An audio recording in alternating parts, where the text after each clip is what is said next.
What is going on, everybody? Welcome back to Nintendo Land, and we are back with things that you missed and hidden details in The Legend of Zelda Tears of the Kingdom. We're already over a week away, so a lot of you guys are still getting through the game, and that's completely okay. We're just going to talk about some of the baseline stats and information and secrets that we've seen so far. Nothing super deep within the game, so don't worry about late game spoilers or anything like that. We're going to keep it pretty mild. But, of course, we have 12 new things. Lots of you guys sent in things. Thank you so much. So if you find any secrets on the map or hidden details or anything else that you feel like is a cool secret that you want to share with me, make sure you leave a comment down below and subscribe to stay up to date on all things Tears of the Kingdom and Nintendo in general. And without further ado, let's get into some of these facts. So starting off the list, if you go just northwest of the Lost Woods, you will find Kikikin Shrine, or Kikakin Shrine, something like that. But it's an entirely dark shrine which has you carrying around a Zonai light in order to see in the dark. Now, this is a way to go about it, and just kind of use the light to find out where to go and to find the hidden key, but there are tons of chests in this place. And I mean like tons, probably 5 or 6 that you can collect, including one super special one. Now, what I found useful is using a Bright Bloom seed, which allows you to see in the dark a lot better and to see the surrounding area and where the chest could be hidden. But there's one area that actually has a ceiling with a tile missing in the middle of it. You want to go up through this ceiling. Obviously, you can't through the tile. You have to use Ascend on one of the blocks and then drop back down through that open tile. But you'll see a chest up there. Open the chest and you'll get something very rare, which is a Zonite bow.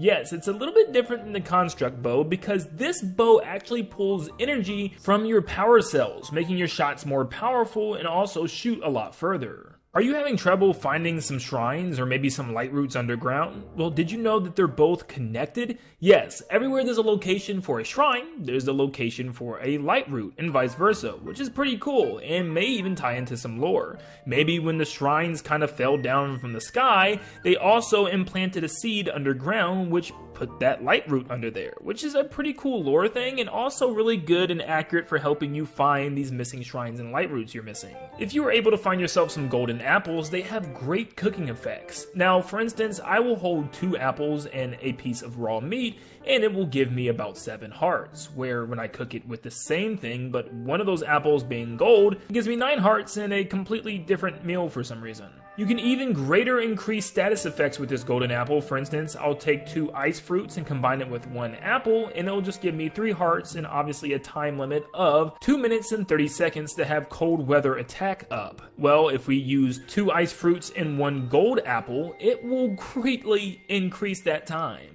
It literally added over 5 minutes of extra time. So if you definitely need some type of status effect, for instance to cool you down in the desert or to heat you up in the snow, make sure you always have a golden apple with you. Something really cool is you can actually find the Divine Beast mask in this game, and they're very hard to find and they're in hidden areas, but I was actually able to find the Vametto Divine Helm, and when you wear it, something cool happens if you have the Ghost of the Champions with you. Your mask corresponds to that champion. For instance, my Vametto mask goes with the Rito champion Tulin, where he gets a helm as well, and it's the helm of the sages for each of the champions, which is really cool. So depending on what mask you have, it will correspond with that champion and that sage, which is a really nice touch. If you really need a picture of a certain weapon, for instance one of the special weapons from the champions, don't worry, you can also take a picture of them when they're with you during these story missions, but you can also take a picture of that weapon on their ghost. They just are very camera shy, and as soon as you pull out their camera, they'll try to run away. Probably because they know you're trying to take a picture in front,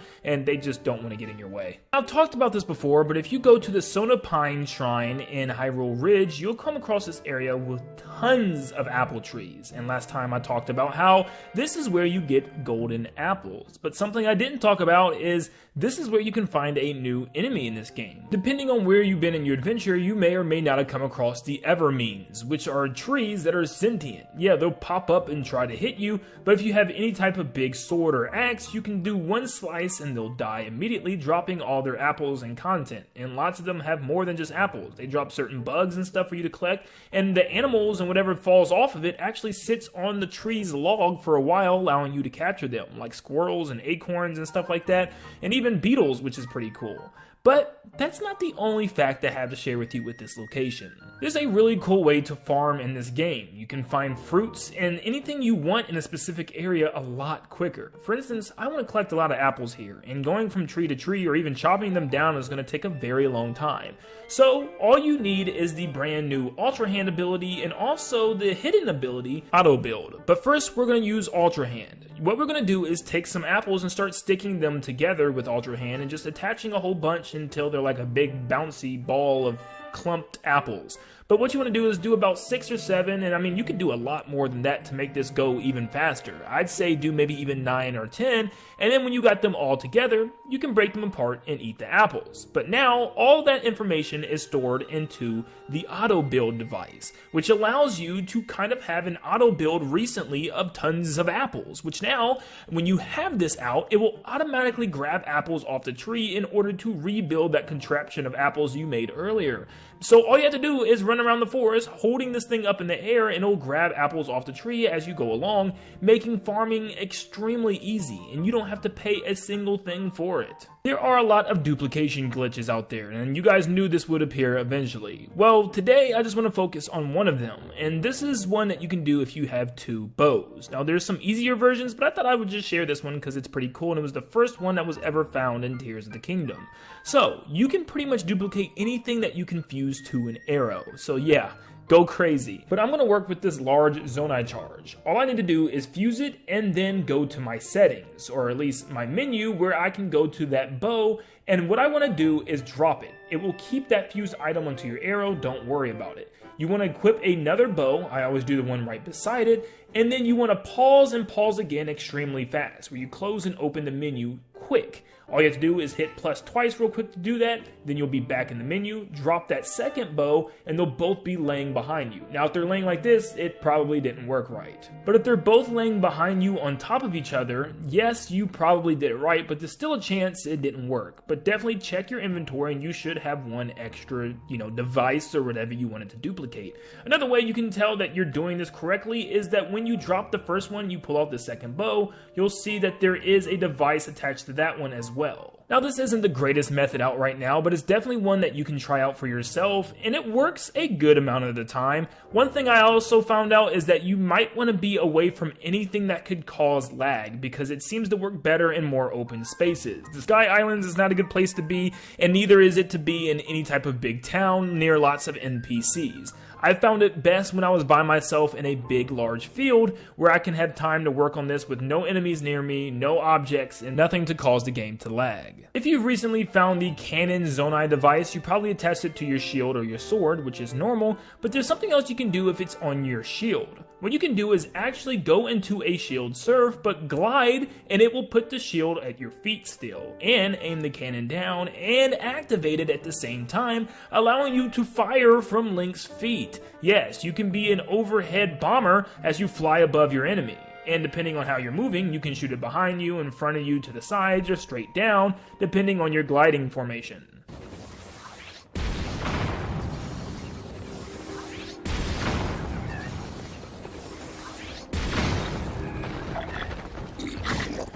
And why not finish this up with some more shield attachments? One you can do is the glider. What it'll actually allow you to do is when you do a shield surf hop, it will allow you to hop in the air a lot higher, giving Link a higher jump. What's the purpose of this? Well, you can actually go into bullet time where you couldn't normally do this with anything else unless you got some height another way. But yeah, you can do a shield surf straight into bullet time now. Did you know you can actually fuse an Octorok balloon to your shield, which will slowly raise Link up in the air? Now you can't get a lot of height from this, so this might just be in order to get over a gap or something or to fly across. But another thing you can fuse is bombs to your shield. The time bomb works well as well, just to pop you up in the air in order for you to get over certain obstacles, and you can even use a bomb flower as well.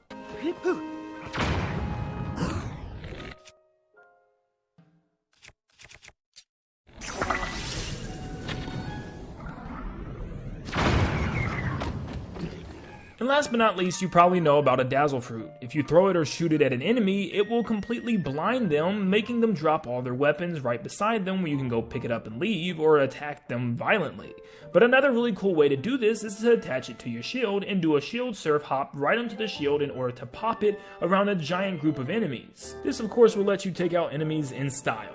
And that was 12, well, technically 13 facts. I'm sorry, I had to add an extra one that you probably didn't know. Thank you so much for tuning in, and make sure you leave a like and subscribe if you found a lot of this information useful and cool. And if you want to share any information, make sure you comment them down below and leave a like and subscribe to stay up to date on all things Tears of the Kingdom and Nintendo in general. And like always, I'll see you all on the next one. See you guys.